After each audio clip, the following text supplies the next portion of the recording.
Sasa sikiliza maneno mazuri kuhusu kuwa na msimamo katika dini yako, sawa?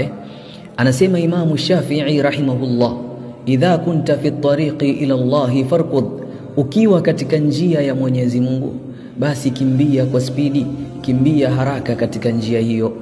Wa in sa'uba alayka faharwil, lakini ukipata uzito, sawa, kimbia taratibu, sawa. Wa in ta'ibta, ikiwa utachoka, famshi, basi anza kutembea. Si umechoka kukimbia, basi anza kutembea.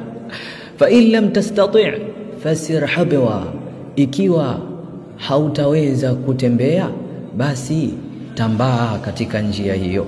Wa iyyaka warujuu, na ole wako na tahadhari sana usije ukarudi kutoka katika njia hiyo, usije ukaiacha njia hiyo, sawa? Usirudi, wewe nenda mbele tu. Ndio Sheikh Al-Albani rahimahullah akasema na yeye kuhusu mtizamo huu, at-tariqu ila Allahi tawil, njia ya Mwenyezi Mungu ni ndefu sana, sawa?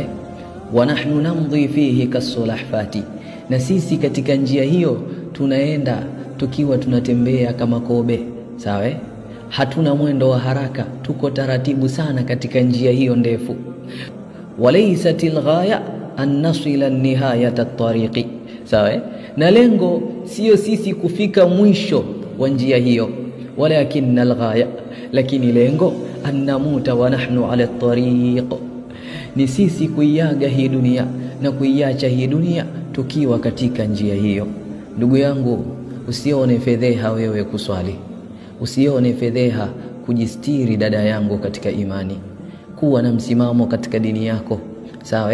Unaweza usifanye khairi zote za hii dunia, lakini jitahidi ukifa uwe ni Muislamu ambaye alikuwa akimtumikia Mola wake, sawa?